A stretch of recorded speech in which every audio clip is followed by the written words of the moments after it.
Last में मैंने आपको क्या हेडिंग बताया था? उदारवादी व्याख्या ना। यहाँ पे दो केसेस का रेफरेंस आपको दे दें।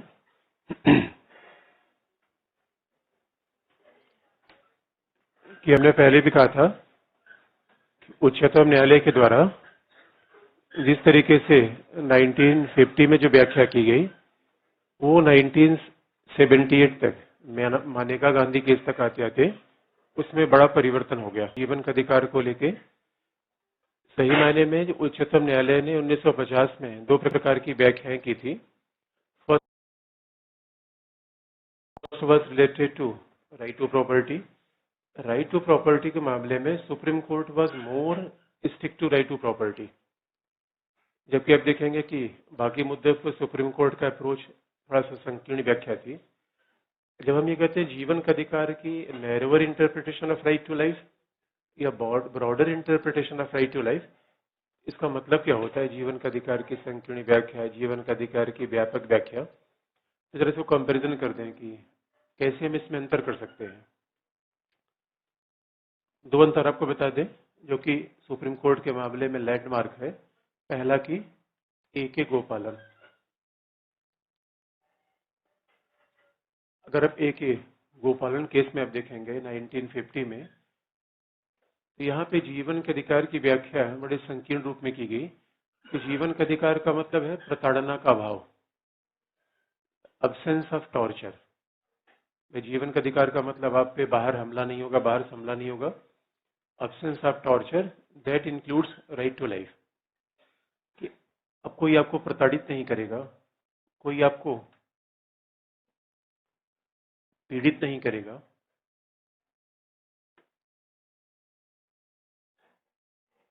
अब्सेंस ऑफ टॉर्चर या अब्सेंस ऑफ फिजिकल असॉल्ट, कोई आपके जीवन पर हमला न करे, इसका मतलब है कि आपके जीवन का अधिकार बने हुए हैं। अब जरा सोच के देखिए, that is a narrower interpretation of right to life. इसका मतलब है कि आपकी चलती हुई सांसों को कोई रोकने का प्रयास न करे, that means you are enjoying right to life. आपके जीवन पर, जीवन के अधिकार पे हमला कब किया जाएगा? जब किसी गला दबा दिया जाए, किसी को मार दिया जाए, किसी का हाथ यानी किसी के शरीर को, किसी के हाथ को तोड़ दिया जाए, that is amount to attack over right to life.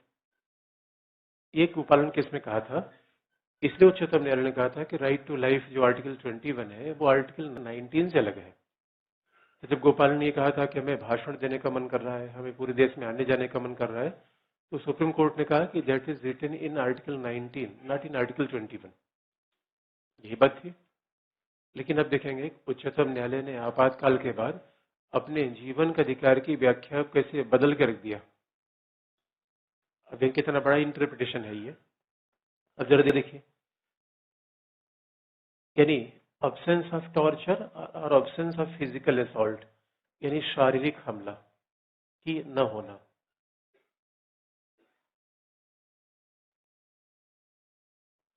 शारीरिक हमले का न होना,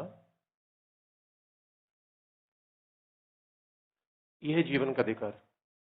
यानी आपके शारीरिक अंगों को नुकसान न पहुंचाना, that is means right to life. ये जीवन का अधिकार है। और उच्चतम न्यायालय ने केसेस की व्याख्या को बदल दिया। मानेका गांधी केस इन 1978। मानेका गांधी को कई बार हम कहते हैं मेनका गांधी हिंदी में, लेकिन हर टेक्निकल नेम इज मानेका Gandhi.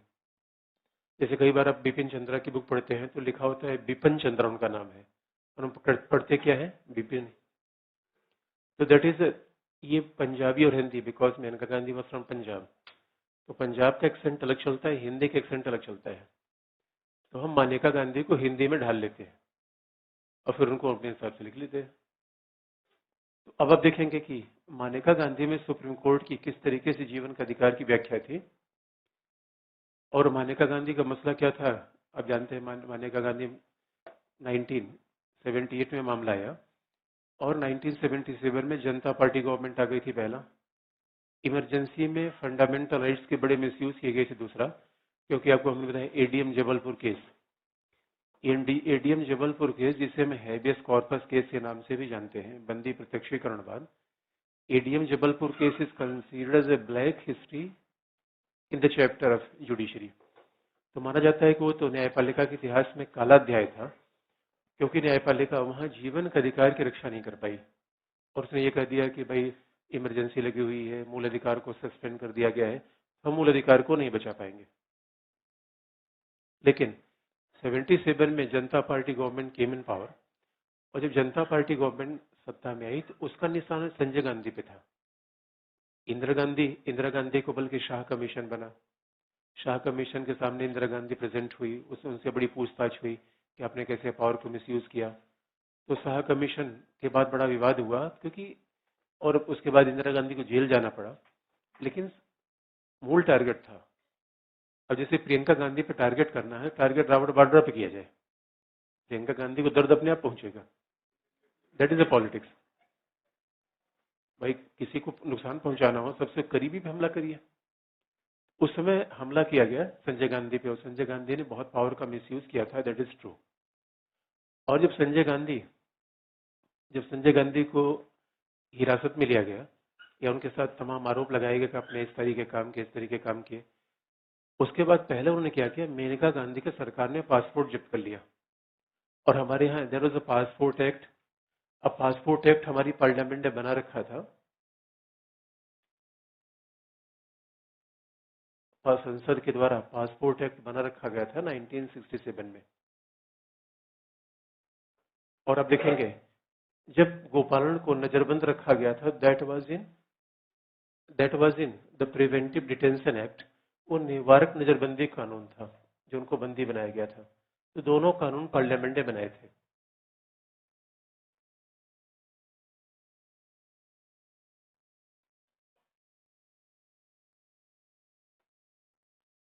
That was in preventive detention act.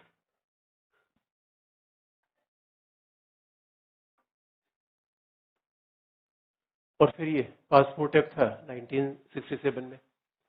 तो पासपोर्ट एक्ट के हिसाब से मानेका गांधी का पासपोर्ट सरकार ने जब्त कर लिया, जबकि टारगेट इंदिरा गांधी भी था, टारगेट की गई मानेका गांधी। और जब उनका पासपोर्ट जब्त कर गया तो उन्होंने सुप्रीम कोर्ट में अप्रोच किया, और पासपोर्ट जब्त कर लिया गया तो उनका कहना था वे विदेश यात्रा, अगर आप किसी को विदेश यात्रा से रोकना हो तो सबसे आसान तरीका क्या है, उसके पासपोर्ट को आप जब्त कर लीजिए, आप आने जाने पे कोई रोक मत लगाइए। और that was exactly happened with मानेका गांधी। तो पासपोर्ट को जब्त कर लिया गया, इसका मतलब विदेश यात्रा नहीं जा सकती। उन्होंने सुप्रीम कोर्ट में अर्जी दाखिल की और उन्होंने कहा कि that is violation of our right to life. हमें विदेश यात्रा जाने से रोका जा रहा है, आने जाने से रोका जा रहा है, ये हमारे जीवन के अधिकार का उल्लंघन है। मानेका गांधी ने बात कही, ठीक जिस तरीके से गोपालन किसने कहा था। अब आप बताइए, आने जाने का अधिकार आर्टिकल 19 में है कि आर्टिकल 21 में है? और मानेका गांधी ने कहा no, it is violation of our right to life, ये हमारे जीवन के अधिकार का उल्लंघन है। और फिर सारा केस यही है कि किस तरीके से जीवन के अधिकार का उल्लंघन किया गया। लेकिन सुप्रीम कोर्ट ने अपना ही डिसीजन बदलते हुए इसमें बात कही कि जीवन का अधिकार का मतलब है right to life with dignity.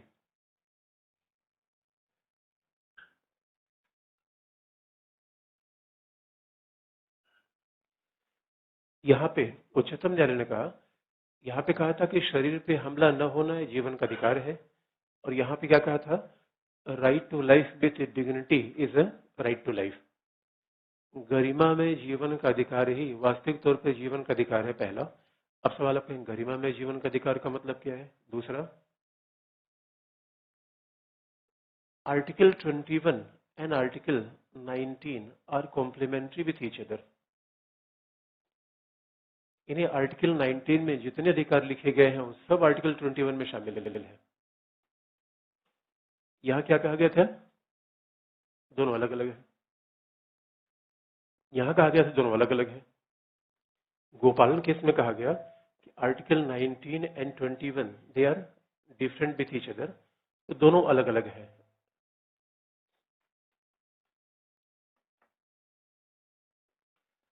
अब जब कहते हैं कि right to life with dignity, जीवन का अधिकार का मतलब गरिमा में जीवन का अधिकार है, जरा ध्यान देखें, it means both are same, even both are complementary. ये दोनों एक दूसरे के पूरक है। इधर बोथ आर डिफरेंट, सेपरेट। अब जब हम ये कहते हैं कि राइट टू लाइफ का मतलब है गरिमा में जीवन का अधिकार है, तो आप ये बताइए पशुओं को सांस लेने का अधिकार है कि नहीं है? हमें भी सांस लेने का अधिकार है। अगर पशु को भी सांस लेने का अधिकार है, इसका मतलब है even animals also enjoy the right to life. लेकिन पशुओं को गरिमा में जीवन का अधिकार है क्या? तो गरिमा में जीवन का अधिकार का मतलब होता है कि आप अपने, चूंकि हर व्यक्ति का व्यक्तित्व अलग अलग है, हर व्यक्ति का विवेकशील है, हर व्यक्ति की विशेषता अलग अलग है, तो अपने जीवन में चयन के अनुसार, प्राथमिकता के अनुसार, इच्छा के अनुसार जीने की आजादी, that is a right to life with dignity. गरिमा का मतलब क्या है? देखिए, एक अगर जीवन का अधिकार का मतलब सांस लेने का अधिकार, जीवन पर हमले के हमले हमले न होना, अगर ये राइट टू लाइफ है, even animals are also enjoying the right to life. यहाँ तक कि जो हम पशु वगैरह पालते रहते हैं, उनकी क्या सुबह शाम पिटाई करते हैं हम? बल्कि उनको नहलाते हैं, धुलाते हैं, खाना भी खिलाते हैं, लेकिन उनकी चॉइस नहीं पूछते, उनके कभी चॉइस नहीं पूछते। आपके साथ क्या है? अब कई बार दोस्तों, हमारे यहाँ बड़ा इंटरेस्टिंग पार्ट हुआ, कोई मेरा रिलेटिव आया था, मैंने उसकी पूरी स्वागत किया, और जाके वहां बोला हमें पूछा ही नहीं खाने के लिए। हमने कहा ऐसा तो नहीं हुआ था। अब चूंकि मामला बड़ा नजदीक का था, मामला अगर कोई नजदीक का हो तो बड़ा, अब आदमी अपेक्षा करता है। देख, कई बार शादी में हम गए और पता चला कि सबको हमने पूछा कि मैं अपने खाना खाया नहीं खाया, फिर वो क्या कहे, मुझे तो नहीं पूछा गया, नहीं पूछा गया, खा लो यार। डीओजी को पूछते हैं, कोई भी रख दिया, कोई भी आके रख दिया, उसका खाना पीना खा लेता है। That is right to life building. कई बार अगर मैं आपको कुछ, आप भले ही लेट आते हो, कितनी शरारत करें, लेकिन मैं आप कुछ बोल दूंगा तो क्या कहें, सर ने मुझे बोल दिया, मुझे बहुत बुरा लगा। अब कई बार कुछ लोग सोचते हैं, कुछ लोग बद बोलते हैं, सर ये आपकी बात हमें ठीक नहीं लगी, लेकिन मेरा कोई इंटेंशन ऐसा नहीं था। यही है गरिमा दोस्तों। गरिमा कोई व्यक्ति नहीं है, गरिमा इतना एडजेक्टिव है, इट्स नॉट नाउन। और दोस्तों एक बात याद रखिए, हम जीव पॉलिटी जब भी पढ़ते हैं, गरिमा को छोड़ नहीं सकते, और भावना साथ साथ चलती है। भावना में गरिमा है, स्पिरिट नहीं। What is spirit of the term, और व्हाट इज डिग्निटी? तो आप याद रखिए, गरिमा में जीवन का अधिकार का मतलब होता है, आप जितने भी लोग यहाँ पे हैं, उनके लिए रोटी कपड़ा मकान, that is not a problem. तो दिल्ली में जो आया हुआ है, that means he is capable to, मतलब आप इस स्तर पे तो कहा भी जाता है, अगर हम पैदा हुए तो रोटी कपड़ा मकान का इंतजाम तो कर ही लेंगे, वो तो पशु भी कर लेते हैं। लेकिन हम वो चाहते हैं, हम कुछ दूसरे से अलग करना चाहते हैं। हमारी जीवन की शैली अलग है, हमारा विचार अलग है, तो हमारी विचार का सम्मान हो। हम जो भी जीवन में करना चाहते हो, हमें अवसर मिले। हम जीवन में दूसरे के दास बनने के लिए पैदा नहीं हुए हैं। That is right to life with dignity. Each and every one is a platinum, each and every one is gold and silver. आप में से यहाँ बैठा हुआ क्या है दोस्तों? कोई किसी का सेवक बनने के लिए तैयार नहीं है जीवन में, आप याद रखिए। यही गरिमा में जीवन का मतलब है कि व्यक्ति की विशेषता ही है कि it's not like object, it's not like commodity. कुर्सी को आप कहीं बैठा देंगे, बैठ जाएगी। फैन को आप चलाएंगे, चलेगा, नहीं चलाएंगे, नहीं चलेगा। आपके साथ ही कंडीशन लागू नहीं होती। इसलिए हमारी जीवन की प्राथमिकता अलग है, तो हमारे चयन के साथ हमें जीने दिया जाए, that is right to life is dignity, हमारी प्राथमिकता। और इसलिए कई बार देखेंगे बड़ों से, घर वालों से आपके कॉन्फ्लिक्ट होते हैं। आपका चयन कुछ और है, घर वाले कुछ और लाद रहे हैं। संघर्ष हो रहा है कि नहीं हो रहा है? संघर्ष होता है। इसीलिए क्यों? और आपकी प्राथमिकता कुछ और है, घर वाले हर हर मामले में इंटरफेरेंस होता है, ये करना है। आप सोच रहे हैं कि हमें कुछ और करना है, घर वाले क्या कहेंगे, ये इसको पागल हो गया है, इंजीनियरिंग करने के बाद देखो इसको पता नहीं क्या सनक समारोह, नौकरी छोड़ के आ गया है, और इसको पता नहीं क्या। तो आपको लगता है ना ना, कुछ ऐसा जीवन में करें जिससे सेटिस्फेक्शन मिले। और सेटिस्फेक्शन कैसा, मेंटल या फिजिकल? मेंटल, मेंटल सेटिस्फेक्शन मिले। तो आप याद रखिए, और ये मेंटल सेटिस्फेक्शन डीओजी को चाहिए? नहीं चाहिए, बस उसका सुबह से शाम तक। और एक बात याद रखिए, the right to life with dignity, एक ही शब्द का कितना व्यापक मतलब बता सकते हैं। पशु के जीवन का एक निश्चित उद्देश्य। अब बताइए, अब हम, कोई पशु कहे मेरी जन्म कुंडली बनवा दो, तो क्या करेंगे उसकी जन्म कुंडली बनवा के? There is no need of making horoscope of an animal. क्यों? पशु की हमें पता है क्या करेगा वो, खाना पीना खाएगा, दो चार बच्चे पैदा करेगा, बस इतना ही उसका जीवन का उद्देश्य।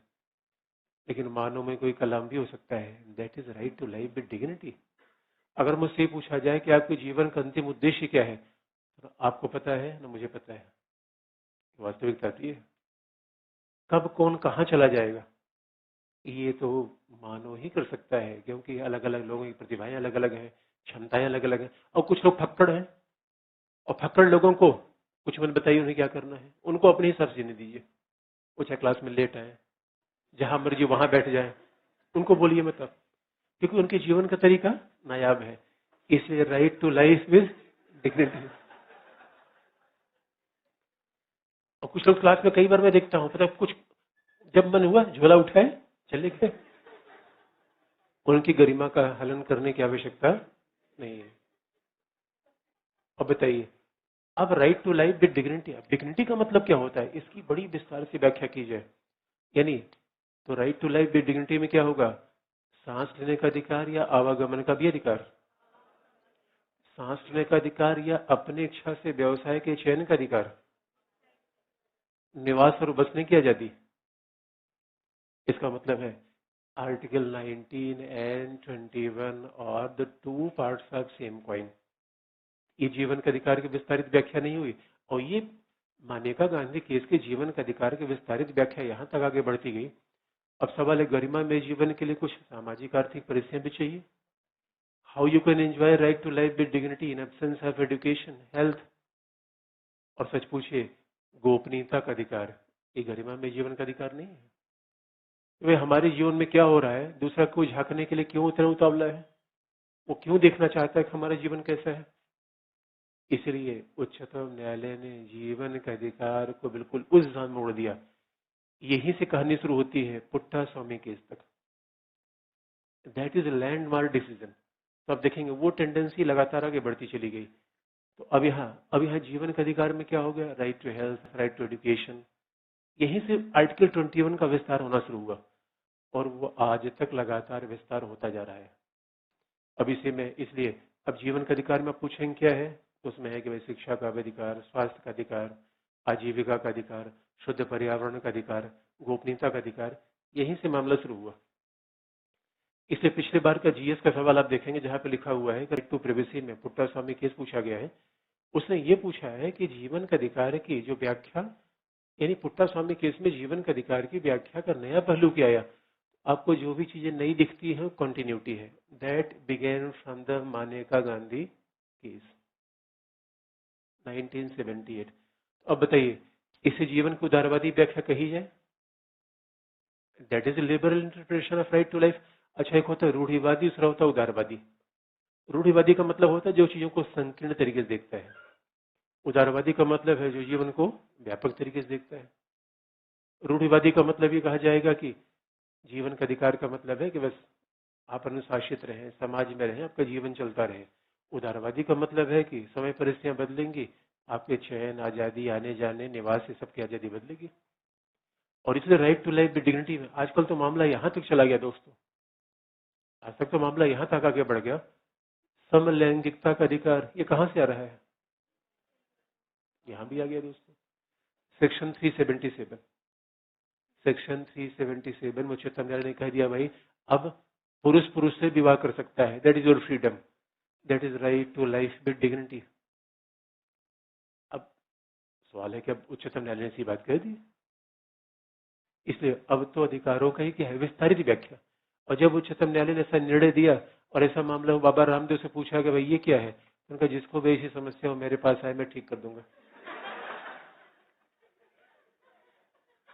अब आप ये कहेंगे कि जीवन के अधिकार की रूढ़िवादी व्याख्या क्या है, उदारवादी व्याख्या क्या है, ये समाज और संदर्भ के हिसाब से बदलता जाएगा। जीवन के अधिकार की रूढ़ि, देखिए याद रखिए, भारत में जो हो सकता है उदारवादी जो हो, अमेरिका और ब्रिटेन में जाकर रूढ़िवादी हो जाएगा। क्योंकि हमारे जीवन के अधिकार का मतलब क्या है, थोड़ा कपड़ा ऐसा पहनना जिससे शरीर ढके रहे, कुछ दिखे न। अमेरिका यूरोप में ऐसा नहीं है, कपड़ा पहनिए तो भी आपकी मर्जी, न पहनिए तो भी आपकी मर्जी है। तो वहां राइट टू लाइफ अलग होता है। इसलिए आप देखेंगे हॉलीवुड की फिल्मों में सेंसर नहीं होता, बॉलीवुड की फिल्मों में सेंसर होते हैं। तो फिर हमने कहा रूढ़िवादी कौन है, उदारवादी कौन है, वो समाज के हिसाब से बदलता जाएगा। एक बार मेरे, तीसरी इसकी ऑब्जेक्टिव व्याख्या कभी नहीं हो सकती, उदारवादी क्या है? रूढ़िवाद, दैट इज रिलेटिव टर्म। आप उदारवादी हैं, रूढ़िवादी हैं, आर यू लिबरल और कंजर्वेटिव? क्या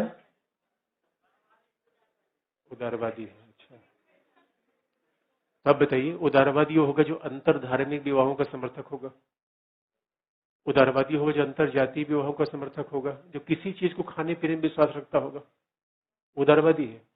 एक बार मेरे पास एक पेरेंट्स आए और बच्चों के एडमिशन के लिए, तो लास्ट में जब उनका बच्चा चला गया तो एक बात 3-4 साल पहले, 10 और साल पहले की बात हो गई, मुझे एग्जैक्टली आती है बात, मैं सही बता रहा हूँ आपको। तो उन्होंने कहा सर मैं एक सब बात करना चाहता हूँ। उनका बात बोलो। सर बुरा तो नहीं मानेगा? मैं बुरा क्यों मानेंगे भैया, पेरेंट्स से आपको हक है कहने का। और मुझे लगा पहली बार कोई आ रहा है तो क्या ऐसा बोलने जा रहे हैं। तो उन्होंने कहा यहाँ बच्चे पढ़ने के लिए आते हैं। हमने कहा ऑब्वियसली पढ़ने के लिए आते हैं, पूछने की बात ही नहीं है। उनका सर लेकिन मुझे विश्वास नहीं होता, मुझे थोड़ा गड़बड़ लगता है। क्या गड़बड़ लगता है? उनका सर पार्क में गया था, मैंने कुछ देखा। अरे मैंने कहा ऐसी कोई बात नहीं है, सब बच्चे समझदार हैं, उदारवादी हैं। आप ऐसे किसी के साथ बैठने से ऐसा निष्कर्ष आप मत निकालिए। अब वो आदमी रूढ़िवादी था, उदारवादी। लेकिन यही व्यक्ति, यही भारत का व्यक्ति जब अमेरिका जाता है तो रूढ़िवादी हो जाएगा, उदारवादी। इससे पहले जीवन का अधिकार की उदारवादी व्याख्या, रूढ़िवादी व्याख्या। रूढ़िवाद क्या है, उदारवाद क्या है? That depends upon time to time. आपको लगता है कि मेरे पिता रूढ़िवादी हैं, आपके बच्चे को लगेगा आप रूढ़िवादी हैं। That is very strange. तो हमारे पास जब हमने कहा जीवन का अधिकार की संकीर्ण व्याख्या, जीवन का अधिकार की व्यापक व्याख्या, we can't define that is objectively. उदारवादी क्या है, व्यापक क्या है, संकीर्ण क्या है, लोगों के हिसाब से, परिस्थितियों के हिसाब से बदल जाएगा। अब ये व्याख्या दूसरा पार्ट जो देखने की बात है, तो पहला जीवन का अधिकार का विस्तार कर दिया गया, ये मैंने आपको लिखवा दिया है, स्पष्ट है। दूसरी बात, यही दोनों केसेस में एक और डिफरेंस आपको बता दें। तो जीवन का अधिकार का विस्तार कैसे हुआ, ये पहला पॉइंट है। इन्हीं दोनों में एक अंतर और आपको बता दें, ये स्पष्ट है। उसी को मैंने पिछली क्लास में आपको लिखवा दिया था। और जब जब लिखते हैं, जानते हैं, एक लाइन आपने लिख दिया, दैट इज सफिशिएंट। क्योंकि लिखने में इतना एक्सप्लेन करने की, अगर आप एक ही पॉइंट को इतना एक्सप्लेन करेंगे, बाकी पॉइंट आप लिख ही नहीं पाएंगे। अब जरा दूसरा डिफरेंस आपको बता दें, इसको हटा दें।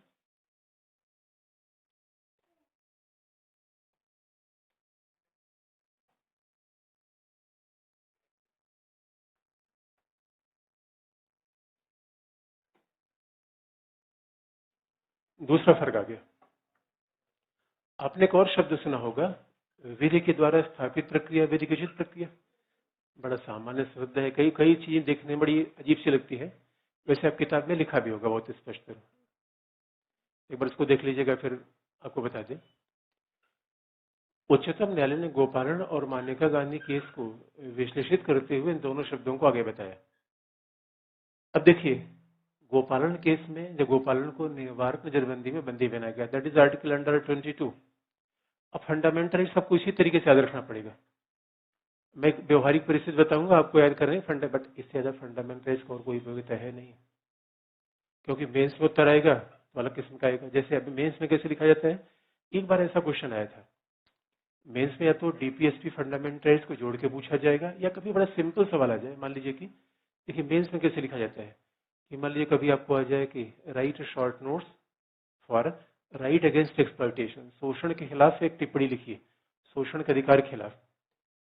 अगर आप लिख रहे हैं अनुच्छेद 23 में क्या है, 24 में क्या है, ये क्लॉज क्या है, ये क्लॉज क्या है, एग्जाम में से बहुत रिमार्क नहीं करेगा। अब आपको बता दें, अगर शोषण के अधिकार की बात पहले लिखी जाए तो there you should begin from right to life. अच्छा, गरिमा में जीवन के अधिकार में शोषण होना चाहिए, शोषण न होना चाहिए? नहीं होना चाहिए। दूसरा दे देंगे, शोषण के अधिकार में 23-24 का एक लाइन में रेफरेंस आप दे देंगे, किस तरीके के शोषण की बात हमारे यहाँ की गई। फिर तीसरा पॉइंट क्या लिखेंगे, किस तरीके से हमारे संविधान में एक शोषण नहीं था, सेक्सुअल एक्सप्लॉयटेशन, यौन उत्पीड़न। आज हमने परिभाषा वो भी कर दी है कि शोषण के अधिकार का मतलब होता है यौन उत्पीड़न का भाव। और लास्ट पॉइंट आप लिखेंगे कि राइट अगेंस्ट एक्सप्लॉयटेशन का मतलब केवल ये नहीं होता कि एक व्यक्ति के द्वारा दूसरे के जबरदस्ती काम करा लेना। जबरदस्ती काम करा लेना, दासता का खत्म हो जाना, ये शोषण से मुक्ति नहीं है, बल्कि कैसी परिस्थितियों का निर्माण हो जाए जहां सबको शिक्षा, स्वास्थ्य की मूलभूत सुविधाएं मिल जाए। That means abolition of right to exploitation. Mains लिखने का तरीका ये है। यहीं पे एक बेसिक फर्क आता है कि कहा हम बार बार आपको बताते हैं, आर्टिकल का अगर आपको याद है केवल आप रेफरेंस दे पाएंगे। आर्टिकल के हिसाब से अगर आपने प्रश्न लिखना शुरू कर दिया तो कोई भी पॉलिटिकल सवाल आप नहीं लिख पाएंगे, जीएस में भी नहीं और विषय में भी नहीं। इसलिए आपको हम जब ये फंडामेंटल पूछा जाएगा दूसरे के रेफरेंस में पूछा जाएगा। अब जरा देखिए, गोपालन केस में दूसरी बात आपको बता दें, जब मैं लिखवा दिया है शायद, गोपालन केस का पहला मामला था कि इनको जब बंदी बनाया गया, that was according to an act, और वो एक्ट क्या था? प्रिवेंटिव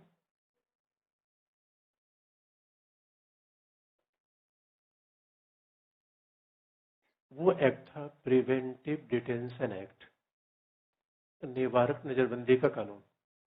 इनको विधि के हिसाब से बंदी बनाया गया था।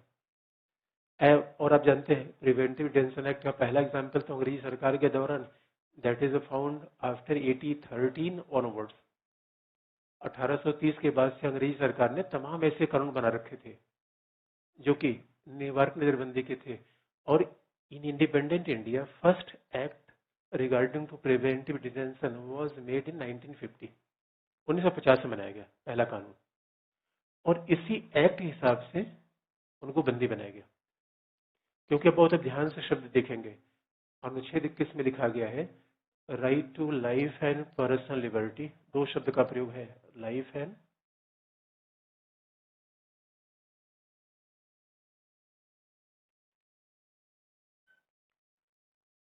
अब बताइए, अब जैसे देखिए पीटी में कैसे सवाल पूछे जाते हैं, बड़े व्यवहारिक। अब बताइए, जीवन का अधिकार, जीवन और दैहिक स्वतंत्रता का अधिकार की टर्म एक है 21 में, और लिखा गया है जीवन और दैहिक स्वतंत्रता के अधिकार को छीना जा सकता है कि छीना नहीं जा सकता? क्या इसका मतलब है कि आपके जीवन का अधिकार एक निरपेक्ष अधिकार हो गया। निरपेक्ष का मतलब है जिसमें कोई इफ न हो, बट न हो, जिसपे कोई रिस्ट्रिक्शन न हो, दैट इज एब्सोल्यूट राइट।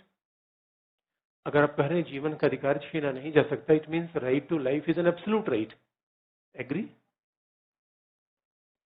अगर जीवन का अधिकार छीना नहीं जा सकता तो हैंग लोगों को कैसे किया जाता है? क्या? इसलिए याद रखिए, अगर राइट टू लाइफ एक एब्सोल्यूट राइट होता तो किसी व्यक्ति को कभी सरकार दंड देती ही नहीं। पहली बात ध्यान रखने की है। अब देखिए कि एक बार किसी यूपीपीसीएस एग्जाम में सवाल आया था। अब देखिए एग्जाम, यहाँ तक कि स्टेट एग्जाम में कितनी व्यवहारिक चीजें पूछ रहे हैं। अगर आपको लगता है कि पीटी में एग्जामिनर ये पूछेगा आर्टिकल 21 में क्या लिखा गया है, तो no, your direction is wrong. इसका एक बहुत बड़ा कारण ये है, आपको याद दिला दें, किसी पेपर जो सेट करता है पॉलिटिकल साइंस का प्रोफेसर है, पॉलिटिकल साइंस का प्रोफेसर बेयर एक्ट को कम रिफर करता है, एप्लीकेशन पर उसका ध्यान हमेशा ज्यादा होता है। तो आर्टिकल 21 का मतलब है इट्स नॉट एब्सोल्यूट राइट, यानी जीवन छीना जा सकता है, आपकी पर्सनल लिबर्टी छीना जा सकता है, लेकिन तरीका दिया गया है procedure established by law. Article 21 में दूसरा शब्द क्या प्रयोग किया गया है? विधि द्वारा स्थापित प्रक्रिया से।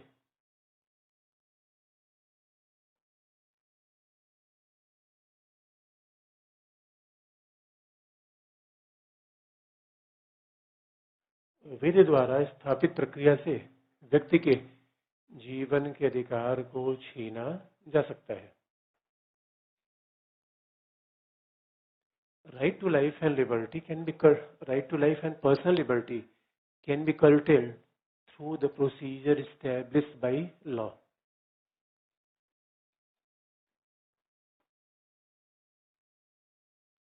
अब आपको जो जो समझने की बात है, जैसे प्रीलिम्स के लिए हम आपको याद करने का तरीका बता दें। प्रीलिम्स में फंडामेंटल्स में क्या क्या ऑब्जेक्टिव चीजें हमेशा ध्यान में रखेंगे।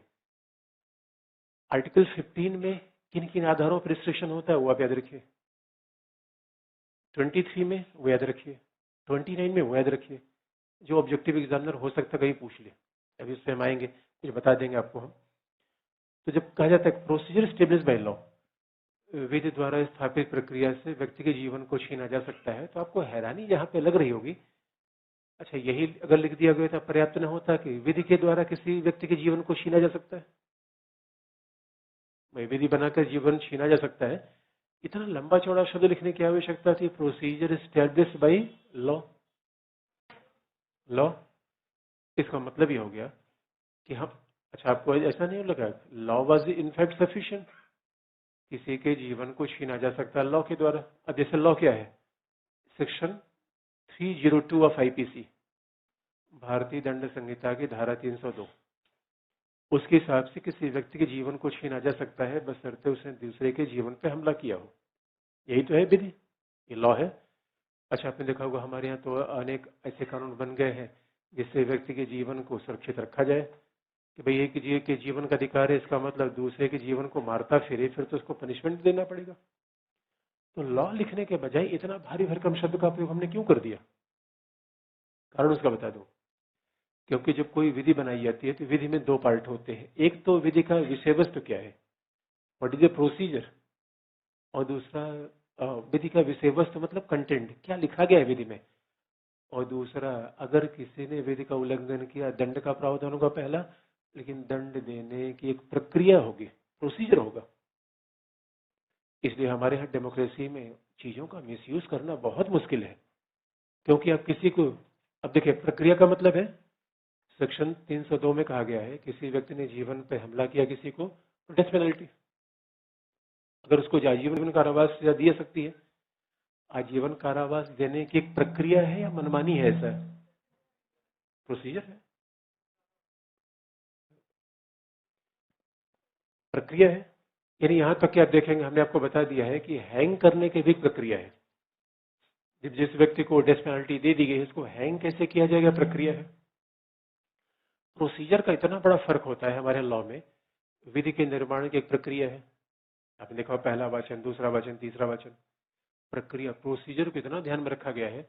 और न्यायालय के कार्यकरण की प्रक्रिया है, ये सब प्रक्रिया लॉ के द्वारा बनाई गई है। जैसे आप देखेंगे कि अब कोई भी एक्ट आप ले लीजिए, एक्ट में दो पार्ट होते हैं, एक एक्ट का विषय वस्तु, दूसरा एक्ट का प्रोसीजर। जैसे कि ट्रैफिक एक मोटर व्हीकल एक्ट है, मोटर व्हीकल एक्ट के हिसाब से अगर किसी ने दूसरे का एक्सीडेंट कर दिया, बिना बिना लाइसेंस के वाहन चला रहा है, तो ही या she can be punished for 4 years, 4 साल के लिए उसे दंड दिया जा सकता है। लेकिन दंड पुलिस खड़े खड़े देगा या उसके लिए प्रोसीजर फॉलो करेगा? प्रोसीजर। इसलिए किस शब्द का प्रयोग किया जाता है? Procedure establish by law. अब सवाल दूसरे पर आइए, गोपालन को बंदी बनाया गया, जेल में रखा गया, तो गोपालन को बंदी बनाया गया तो विधि के अनुसार जेल में रखा गया, विधि के बिना? विधि के अनुसार। और दूसरा, दंड दिया गया, प्रोसीजर को फॉलो किया गया या नहीं? फॉलो किया गया। तो जब गोपालन महोदय सुप्रीम कोर्ट के सामने पहुंचे या उनका वकील पहुंचा, उसने कहा माय लॉर्ड देखिए मुझे पेनलाइज कर दिया गया, मुझे दंडित कर दिया गया और मेरे जीवन के अधिकार का उल्लंघन कर दिया गया, उसे कोर्ट ने क्या याद दिलाया? कोर्ट ने कहा कि भाई ये बताओ आपको बंदी बनाया गया है लॉ के अनुसार या नहीं? कहा लॉ के अनुसार। एंड ए के Gopal letter became member of parliament. और दूसरा, सुप्रीम कोर्ट ने कहा अच्छा ये बताइए दंड जो देने की प्रक्रिया है वो ठीक है क्या? सर वो भी ठीक है। तो सुप्रीम कोर्ट ने कहा फिर हम कुछ नहीं कर सकते, क्योंकि संविधान में लिखा गया है कि जीवन का अधिकार को छीना जा सकता है विधि द्वारा स्थापित प्रक्रिया के द्वारा। यानी सुप्रीम कोर्ट ने कहा कि हम आपके जीवन को बचा सकते थे बशर्ते आपको बिना विधि के दंडित किया गया हो। ये बात आप समझ रहे हैं? यानी right to life is available against executive, not against the parliament. अच्छा, इसी बात को हम तीन तरीके से कह दें। सुप्रीम कोर्ट ने कहा कि गोपालन महोदय हम आपके जीवन के अधिकार को बचा सकते थे बशर्ते किसी विधि के बिना आपको दंडित कर दिया गया हो। तो गोपाल ने कहा ना नहीं, विधि तो बनाएगी, विधि है, लेकिन माय लॉर्ड आप ये कह दो विधि बहुत बेकार है, सड़ियल है, रद्दी है, ये विधि ही ठीक नहीं है, ये बेकार की विधि है। सुप्रीम कोर्ट ने कहा क्या कैसी बात आप कर रहे हो? हमारा काम विधि बनाना है या विधि के हिसाब से दंड देना है? सुप्रीम कोर्ट ने दूसरी बात कही कि विधि ठीक है ठीक नहीं है, that is not our subject to judgement. विधि का ठीक होना गलत होना that is a discretion of parliament. और आप जाके पार्लियामेंट से रिक्वेस्ट करिए ये विधि खत्म कर दे, हम आपको छोड़ देंगे। इसका मतलब है जीवन का अधिकार कार्यपालिका खिलाफ है या संसद खिलाफ है? इसका मतलब है जब हम कहते हैं कि right to life is available against executive, कार्यपालिका के खिलाफ, इसका मतलब क्या है कि जीवन का अधिकार पुलिस के खिलाफ है, संसद के खिलाफ नहीं। यानी बिना विधि के उल्लंघन के आपको पुलिस कभी हिरासत में ले ले और दंडित कर दे, then you can approach Supreme Court. लेकिन ये विधि भी है, प्रक्रिया को फॉलो किया गया, फिर आपको दंडित किया गया, we can't help you. Gopal ने कहा महोदय हमें तो बहुत निराशा हुई। गोपालाबाद में कहा गया कि महोदय हमें तो बहुत निराशा हुई, हमने सोचा था आप कह दोगे विधि बहुत बेकार है। सुप्रीम कोर्ट ने कहा लेट्स सी, क्या शब्द लिखा गया है, प्रोसीजर एस्टेब्लिश बाय लॉ। और ये बड़ी इंटरेस्टिंग पार्ट है। यह स्पष्ट है कि विधि द्वारा स्थापित प्रक्रिया का मतलब क्या होता है। हमने जीवन का अधिकार आपको अलग बता दिया है, विधि द्वारा स्थापित प्रक्रिया अलग बता दिया। और इसका हम विश्लेषण में लिखें कैसे, इतनी बात तो हम लिख नहीं पाएंगे, केवल एक लाइन लिखेंगे विश्लेषण में। लेकिन उसके पहले जरा दूसरी बात भी आपको बता दें। ये स्पष्ट है कि विधि द्वारा स्थापित प्रक्रिया का मतलब क्या है। और जरा दूसरा देखिए,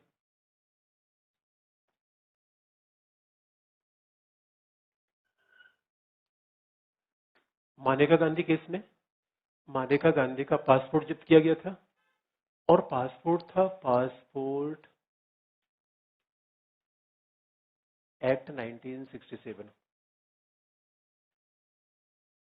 इनको भी एक्ट से गिरफ्तार किया गया है, इनको भी एक्ट से। इसका मतलब बिना पार्लियामेंट्री एक्ट से हम किसी की हिरासत में नहीं ले सकते। तो हमारा मूल अधिकार के जीवन का अधिकार किसके खिलाफ है, कार्यपालिका के या विधायिका के। तो हमारे जीवन का अधिकार कौन छीन सकती है, पार्लियामेंट या पुलिस। पार्लियामेंट, क्योंकि एक्ट बनाने का अधिकार किसको है, पार्लियामेंट को। यही तो मामला है। दूसरा, मानेका गांधी केस में भी न्यायपालिका ने पासपोर्ट एक्ट बना दिया, विधायिका ने पासपोर्ट एक्ट बना दिया और उनका पासपोर्ट छीना गया। तो मानेका गांधी केस में भी यही बात कही गई कि जो पार्लियामेंट के द्वारा बनाई गई विधि है बहुत बेकार है। तो न्यायपालिका ने संसद से पूछा कि भाई ये बताओ, क्या मेनका गांधी को प्रक्रिया के अनुसार हिरासत में लिया गया है। पुलिस ने कहा हाँ सर, ये एक्ट है और प्रक्रिया के हिसाब से हमने हिरासत में लिया। लेकिन सवाल ये है, लॉ के हिसाब से तो अपने हिरासत में ले लिया, प्रक्रिया हमेशा ठीक ही हो इसकी क्या गारंटी है। जरा सोच के देखिए, procedure should always be just. न्यायपालिका ने लॉ के बारे में नहीं कहा, न्यायपालिका ने कहा लॉ है एक तरीके से, आपने क्या किया वो एक अलग मामला है। लेकिन जिस तरीके से आपने मेनका गांधी को हिरासत में लिया, प्रोसीजर वाज नॉट जस्ट, प्रक्रिया ठीक नहीं थी। और उच्चतम न्यायालय से पूछा गया कि प्रोसीजर में क्या खामी थी। सरकार के वकील ने पूछा, अटॉर्नी जनरल ने पूछा, महोदय बताओ, आप कह रहे हो प्रोसीजर गलत था। अरे प्रोसीजर आप तय करेगी या पार्लियामेंट तय करेगी। अच्छा, एक्ट में ही प्रोसीजर तय किया जाता है। उच्चतम न्यायालय ने कहा नहीं, प्रोसीजर के हिसाब से प्रोसीजर को तय करने का अधिकार पार्लियामेंट का है। लेकिन कल के लिए मान लीजिए पार्लियामेंट ये प्रोसीजर बना दे, जैसे आपने देखा होगा हमारे यहाँ right to appear in the competitive exam is a kind of right. हम किसी प्रतियोगी परीक्षा में उपलब्ध प्रवेश कर सकते हैं। कल के लिए पार्लियामेंट ने कानून बना दिया कि जिन लोगों के आंख में चश्मे हैं उनको यूपीएससी के सेंटर में एंट्री नहीं दी जाएगी, और जो लोग बहुत ही हट्टे कट्टे हैं उनको तो एग्जाम सेंटर में बिल्कुल प्रवेश नहीं दिया जाएगा। ये प्रक्रिया है, प्रक्रिया वाज सेट बाय पार्लियामेंट। प्रक्रिया फेयर है या अनफेयर है, बहुत इंपॉर्टेंट बात है। यानी पार्लियामेंट प्रक्रिया बना दे और आप ये कहेंगे कि प्रक्रिया के हिसाब से हम दंड कर देंगे। पहली बार, ये बहुत ध्यान में रखने की बात है, पहली बार ये बात न्यायपालिका ने कही थी, इसके पहले कभी नहीं कहा। पहली बार पार्लियामेंट ने, न्यायपालिका ने क्या कहा कि पार्लियामेंट जो प्रोसीजर बना रही है वो ठीक है, उसका अधिकार है, विधि बनाए, प्रोसीजर तय करे, but procedure must be fair and reasonable. ये तार्किक होना चाहिए और उचित होना चाहिए। बहुत विशुद्ध भाषा में कहते हैं युक्त युक्त होना चाहिए। Procedure must be fair, procedure must be reasonable, उचित होना चाहिए, तार्किक होना चाहिए। It should not be arbitrary. It should not be arbitrary. ये मनमानी नहीं होना चाहिए, ये मनमानी नहीं होना चाहिए, अतार्किक नहीं होना चाहिए. It should be fair, reasonable.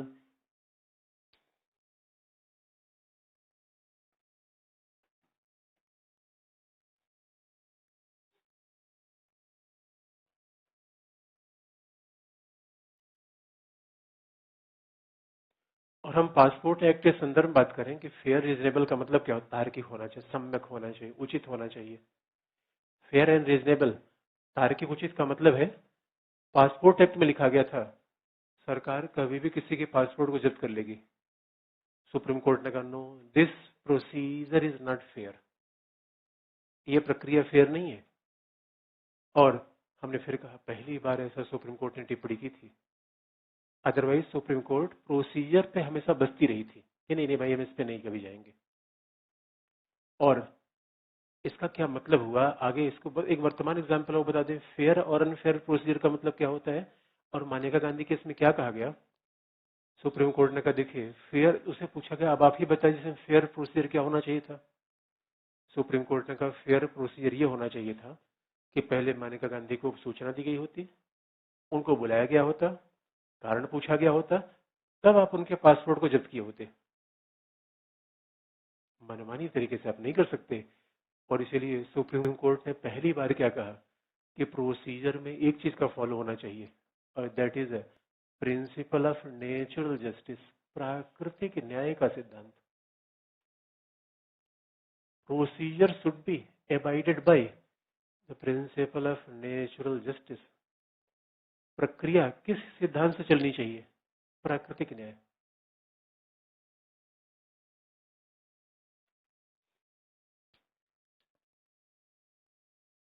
प्राकृतिक न्याय. एक बात आप याद रखिए दोस्तों, एक चीज होती है जो लिखित होती है, दूसरी होती है अलिखित होती है. हमारा संविधान लिखित है अलिखित है. हमारा संविधान तो लिखित है. अब कुछ कुछ इंटरप्रिटेशन सुप्रीम कोर्ट कर देती है. दूसरा, लॉ लिखित है अलिखित है. आप ये बताएंगे नेचुरल जस्टिस कहाँ लिखा गया है. याद रखिए होता हमारे जो लॉ, जो लिखित लॉ है उसे कहते हैं पॉजिटिव लॉ, और नेचुरल जस्टिस का मतलब है जो लिखा गया नहीं है, कहीं भी लिखा गया नहीं है, तो कोई भी लिख दे, इट डजंट मैटर, कोई कुछ भी लिख दे. दोस्तों याद रखिए, प्राकृतिक न्याय का मतलब नंबर एक होता है, जो आप सुन लीजिए, आपके नोट्स में किताब में लिखी होगी. प्राकृतिक न्याय का पहला मतलब होता है बिना किसी को कारण बताए आप उसको दंडित नहीं करेंगे. पहला आप उससे पूछेंगे कि what is his fault, his और हर फॉल्ट. आखिर में हमने कह दिया कि भाई इनको दंड हमने दे दिया, तो आखिर में कोई कारण तो आप बताइए, उसकी गलती क्या थी, पहला नंबर. दूसरा, आप उसे अपना पक्ष रखने का मौका दीजिए. तीसरा, दंड देने का तरीका उचित होना चाहिए. दंड, अब किसी ने गिलास तोड़ दिया, कहेंगे सजाए मौत. दोस्तों अनारकली को सजाए मौत मिली थी है, आपने मुगल आजम मूवी देखी है. अनारकली को दोस्तों नाहक फंस गई. अनारकली ने क्या 302 का उल्लंघन किया था. उस समय 302 था नहीं दोस्तों, काश ऐसा कानून लिखा होता. अनारकली ने सेक्शन 302 का उल्लंघन किया था ना, सेक्शन 304 का. बस उसने गुनाह कर दिया था, जिल्ले इलाही के बच्चे से प्रेम कर लिया था. प्रेम की सजा मौत होती है. ये नेचुरल जस्टिस और अननेचुरल जस्टिस, ये ठीक नहीं है दोस्तों. अब कोई क्लास में लेट पहुंचा, मैंने कहा 2 साल की सजा, या प्राकृतिक न्याय के खिलाफ है, विरुद्ध है. पता चला कि मान लीजिए कोई दो दो स्टूडेंट्स हैं, दो अपने दोस्त हैं, वैलेंटाइन डे है, पार्क में बैठ गए, हमने कहा आजीवन कारावास.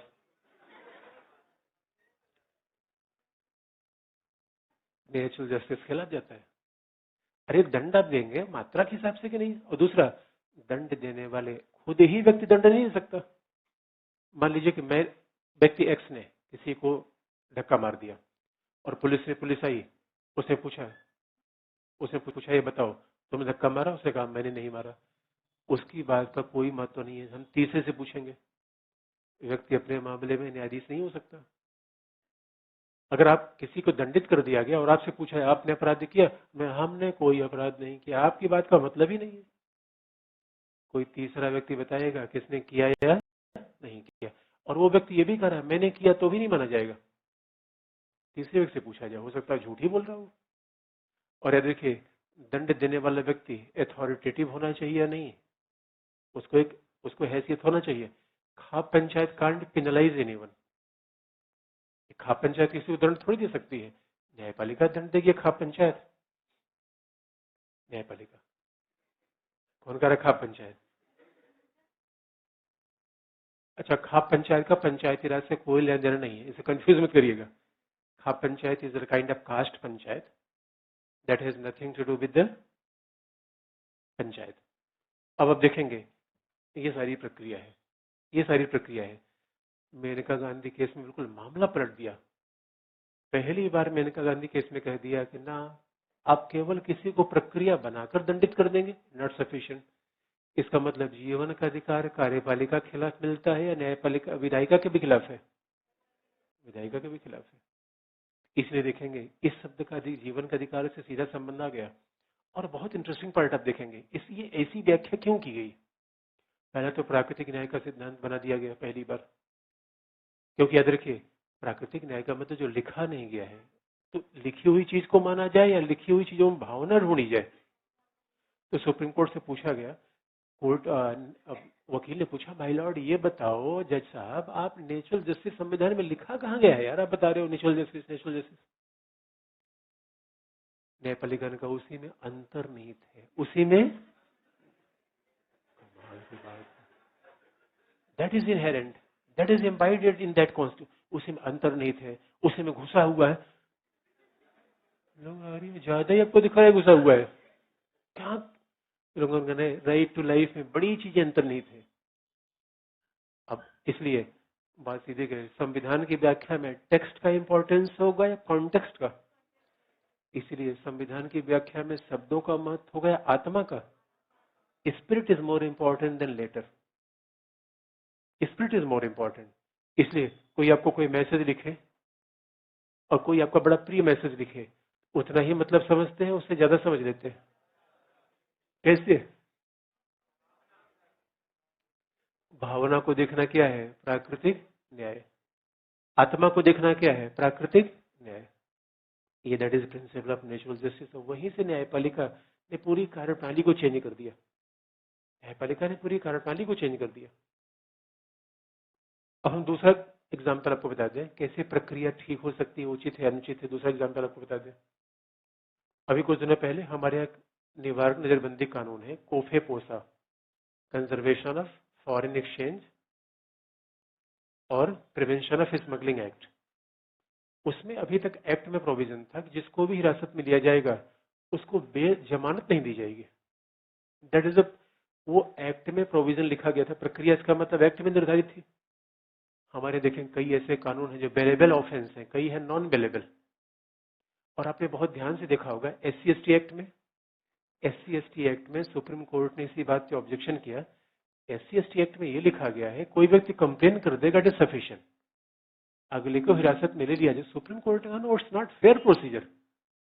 आप जिसको हिरासत में ले रहे हैं कम से कम उसका पक्ष भी तो सुनिए। इन्हीं आधारों पर आप देखेंगे सुप्रीम कोर्ट ने 2 कानून पे ऑब्जेक्शन किया है, again that is on the basis of fair procedure. जैसे आप देखेंगे दोस्तों, हमारे यहाँ दहेज लेना देना बड़ा दुर्भाग्यपूर्ण है, that is against dignity of woman. दहेज लेना देना महिलाओं की गरिमा के खिलाफ है, मानव मात्र की गरिमा है, केवल महिला का मामला नहीं है।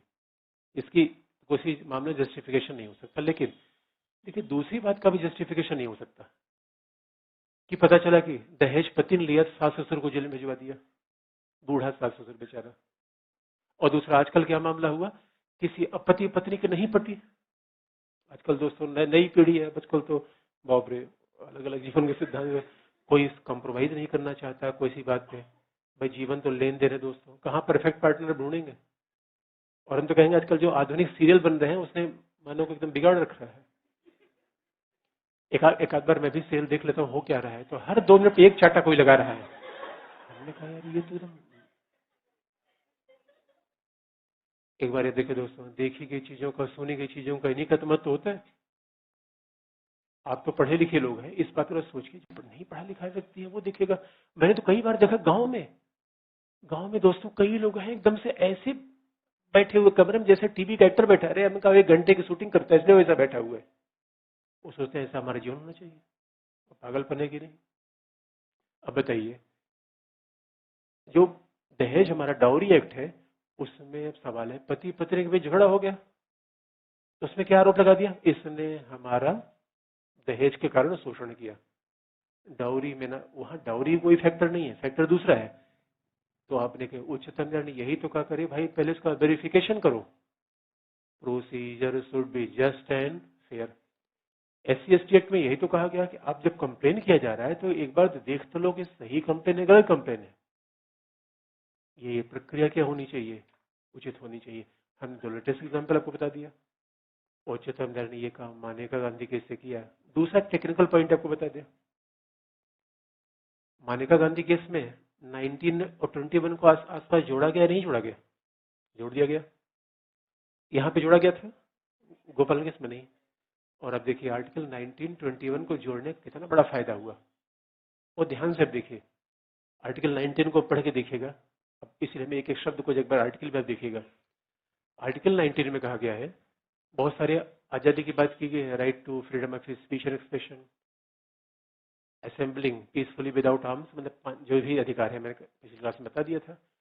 उसके साथ ये लिखा गया है आर्टिकल 19(2) में इन आधारों पर इस पे रीजनेबल रिस्ट्रिक्शन लगेगा। आर्टिकल 19 में बड़ा इंपॉर्टेंट शब्द है, तार्किक प्रतिबंध, रीजनेबल रिस्ट्रिक्शन। आर्टिकल 21 में ऐसा नहीं है, बहुत ध्यान देने की बात है। इसका मतलब है जीवन का अधिकार को छीनने के लिए पार्लियामेंट कोई कानून बना सकती है। Question of reasonable doesn't arises in article 21। और रीजनेबल का मतलब क्या है, स्वतंत्रता को छीनने के लिए पार्लियामेंट कोई कानून बना देगी, लेकिन वो कानून तार्किक होना चाहिए, अतार्किक नहीं होना चाहिए, ये आर्टिकल 19 कहता है। तो रीजनेबल रिस्ट्रिक्शन था तो आर्टिकल 19 में है, 21 में नहीं है।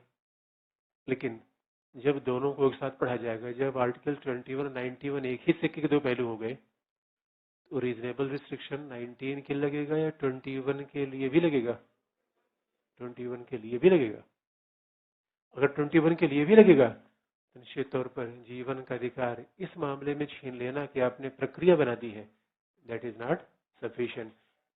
Procedure must be reasonable. तो किस शब्द का प्रयोग आया, रीजनेबल। अब बताइए, ये स्पष्ट हो गया, विधि द्वारा स्थापित प्रक्रिया, विधि की उचित प्रक्रिया। आगे बढ़े। अब देखिए इसको लिखने की भाषा कैसी है, क्या आपने लास्ट में लिखा था।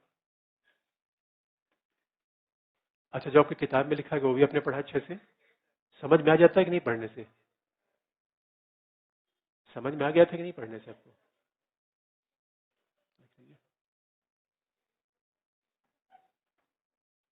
क्या लिखा था आपने लास्ट में, आप देख लिखने में।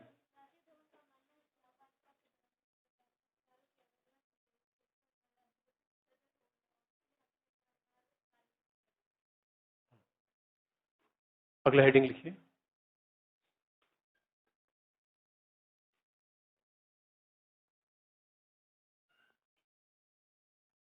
न्यायपालिका की कार्य प्रणाली में बड़ा परिवर्तन,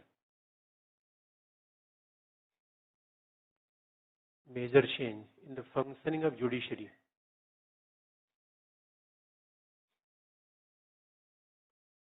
न्यायपालिका की कार्य प्रणाली में बड़ा परिवर्तन, major change in the functioning of judiciary.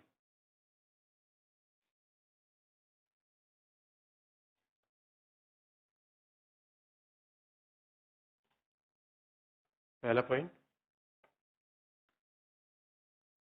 संविधान विशेषज्ञ। अच्छा, एक बात याद रखिएगा, अगर जैसे ये टेक्निकल चीजें हैं तो मान लीजिए एग्जाम में कभी नहीं पूछा, ये भी आप याद रखिएगा। हाँ, हो सकता है जैसे राजस्थान वगैरह जो एग्जाम दे रहा है 50 वर्ड्स में, तो ये सब पूछे जा सकता है, 50 शब्द में लिखिए विधि की उचित प्रक्रिया, अदरवाइज एग्जाम में नहीं पूछा है, इसमें बिल्कुल नहीं है जी इसमें ने। लेकिन अगर ऐसी चीज मैं क्लास में बता रहा हूँ और आपको समझ में नहीं आया तो बिना संकोच के पूछ लेना चाहिए। ऐसे बारे में कभी आप ये मत सोचिए कि हमें नहीं आ रहा है। हाँ, अगर समझ में आ गया तो बताने के लिए मत पूछिए, ये भी होता है, अगर हमने कहे पूछने का मतलब नहीं, अब सर ने पूछा कि एक बार हम जरा अपना ज्ञान बता ही देते हैं सर को, तो वो काम मत करिएगा। लेकिन जिसको कई बार होता है कि न समझ में आए तो पूछ लेगा। अगर क्लास में पूछने में संकोच लग रहा है तो क्लास के बाद ही पूछ लीजिए। लेकिन कोई चीज बताया और समझ में आए तो उसमें तो बिना संकोच का आपको पूछना चाहिए, उसमें कहीं परहेज नहीं करना चाहिए। और ये नहीं सोच दूसरा क्या सोचेगा, और एग्जाम देने जाएंगे तो यहाँ कौन इज्जत कौन बेइज्जती दोस्तों, हमारी तो कोई इज्जत नहीं, आपकी कौन सी इज्जत हो गई। तो कई बार बच्चे कई बड़ी इस बात, सर हमारी क्लास में बड़ी, हमारी क्लास में बेइज्जती हो गई। बेइज्जती इज्जत क्या है तुम्हारी। ये तो देखिए गरिमा में जीवन के सैद्धांतिक रूप में सबकी इज्जत है दोस्तों। भाई हमने कहा, आप कहेंगे यार अभी तो बता रहे right to life with dignity और अभी धो दे रहे हैं, ये कौन सी बात हुई। तो देखिए अभी तो इज्जत सैद्धांतिक है दोस्तों, अभी तो हमारी कौन इज्जत है, कौन कौन हमें जानता है, कोचिंग के टीचर कौन जानता है। इज्जत इज्जत बिला वजह, बिला वजह गलत फहमी में पड़े हुए हैं। गलत फहमी नहीं होनी चाहिए, पहला पॉइंट, पहला पॉइंट।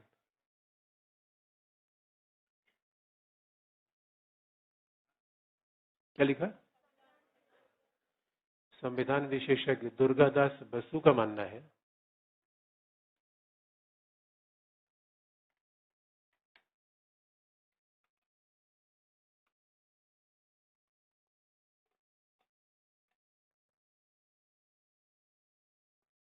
दुर्गादास बसु का मानना है कि मानेका गांधीवाद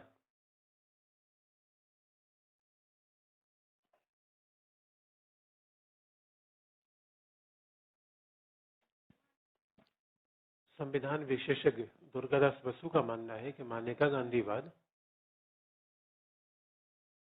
न्यायालय के इतिहास में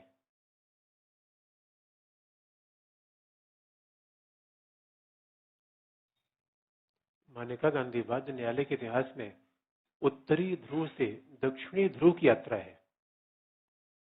उत्तरी ध्रुव से दक्षिणी ध्रुव अंडरलाइन, द मानेका Gandhi case an example of changing the orientation of judiciary from North Pole to South Pole। मानेका गांधीवाद के अनुसार इसमें न्यायपालिका ने अपना परिवर्तन उत्तरी ध्रुव से दक्षिणी ध्रुव की तरफ कर लिया। अच्छा आप याद रखिए, इसी बात को हम कहें तो एक इसका मतलब न्यायपालिका के दृष्टिकोण में 180 डिग्री का चेंज आ गया। भाई उत्तरी ध्रुव एक तरफ है, दक्षिणी ध्रुव दूसरी तरफ है, यानी यू टर्न मार दिया। यू टर्न कैसे मारा ये स्पष्ट है भाई। अब याद रखिए, कोई बड़ा आदमी विद्वान व्यक्ति कोई कहता है तो मेटाफोरिकली कहेगा, शाब्दिक रूप में थोड़ी कहेगा। वो बड़े अलंकारिक रूप में कोई बात कहेगा। उत्तरी ध्रुव से दक्षिण ध्रुव का मतलब है यहाँ जीवन का अधिकार की संकीर्ण व्याख्या की, यहाँ पार्लियामेंट के एक्ट को मान लिया। यहाँ तक कि आप देखेंगे एडीएम जबलपुर वर्सेस शिवकांत शुक्ला में भी न्यायपालिका ने इसी बात को माना, जबकि इसमें कहा गया था करे आपातकाल के दौरान कैसे जीवन का अधिकार छीना जा सकता है। लेकिन न्यायपालिका ने कहा भाई पार्लियामेंट ने कह दिया, सरकार ने कह दिया, राष्ट्रपति ने कह दिया, हम कुछ नहीं कर सकते। राष्ट्रपति हमेशा सही कहेगा क्या गारंटी है। लेकिन न्यायपालिका यहाँ जीवन का अधिकार नहीं बचा पाई और यहाँ उसने बचा लिया। यू टर्न है या नहीं है, यू टर्न तो ही है। अगला पॉइंट,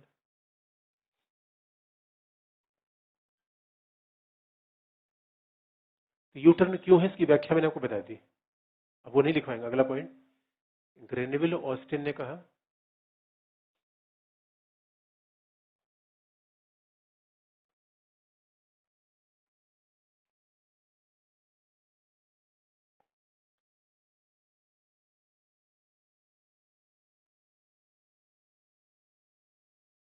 ग्रेनेविल ऑस्टिन ने कहा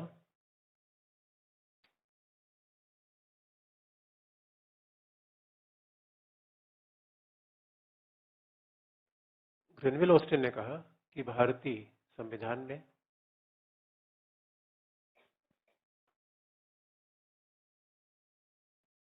संविधान में विधि द्वारा स्थापित प्रक्रिया शब्द का प्रयोग किया गया। Indian constitution incorporates the term procedure established by law.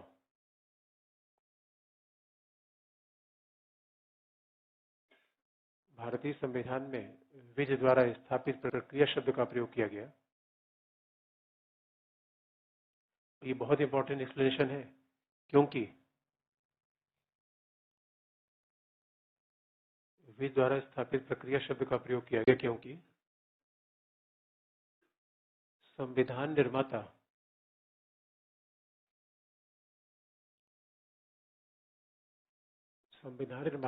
संसद को ज्यादा शक्ति देना चाहते थे। संविधान निर्माता संसद को ज्यादा शक्ति देना चाहते थे। Founding fathers of our constitution, they want to grant more power to parliament. Therefore, they utilize the term procedure established by law. कि संविधान निर्माता किसको ज्यादा शक्ति देना चाहते थे? ये बात बहुत ध्यान देने की है। कॉन्स्टिट्यूशनल डिबेट्स में इस शब्द का प्रयोग किया गया था। संविधान निर्माताओं ने इस शब्द का प्रयोग किया कि विधि द्वारा स्थापित प्रक्रिया शब्द का प्रयोग किया, क्योंकि क्यों कहना चाहते थे कि विधि का निर्माण, प्रक्रिया का निर्माण ये पार्लियामेंट का काम है। यकीन मानिए, संविधान निर्माता संसद को ज्यादा शक्तियां देने के पक्ष में थे, न्यायपालिका को नहीं। हाँ, बस वो अपेक्षा करते थे कि न्यायपालिका संविधान की व्याख्या करे, मूल अधिकार की व्याख्या करे। The judiciary must be autonomous, it must be independent, it shouldn't be supreme. लेकिन वो चीजें बदल गई। परंतु मानेका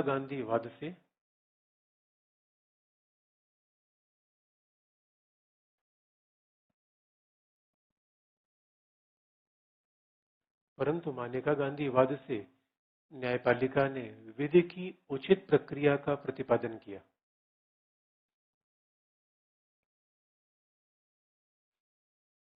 विधि की उचित प्रक्रिया, अंडरलाइन।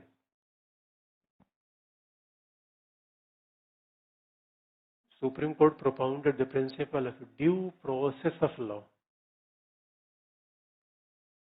मानेका गांधी वाद से उच्चतम न्यायालय ने विधि की उचित प्रक्रिया का प्रतिपादन किया।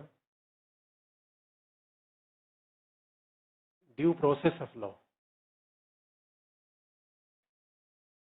जो अमेरिकी संविधान में उल्लिखित था।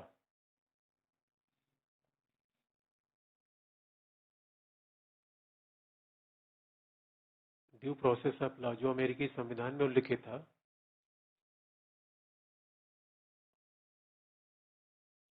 और इसीलिए मानेका गांधी वाद से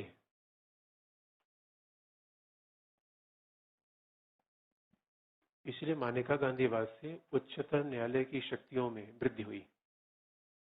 Therefore, power of Supreme Court,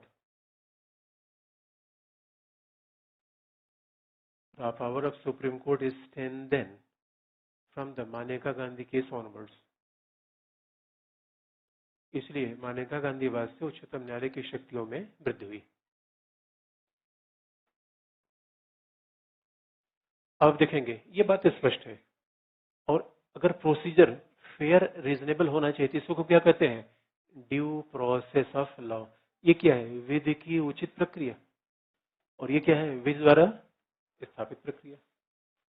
विधि द्वारा स्थापित प्रक्रिया, जहां पे इसी शब्द को हम कहते हैं कि प्रोसीजर उचित होना चाहिए, ड्यू होना चाहिए। अब अभी देखिए, क्या उचित है, क्या अनुचित है, न्यायपालिका अगर ये देखेगी तो न्यायपालिका की शक्ति बढ़ेगी। वहां क्या था? क्या उचित है, अनुचित है, ये देखना आपका काम नहीं है। आपको देखना क्या है? व्यक्ति को दंडी बनाया गया तो प्रक्रिया है या नहीं है, बस सीधी सी है। अब देखिए फिर कैसे फर्क आ गया।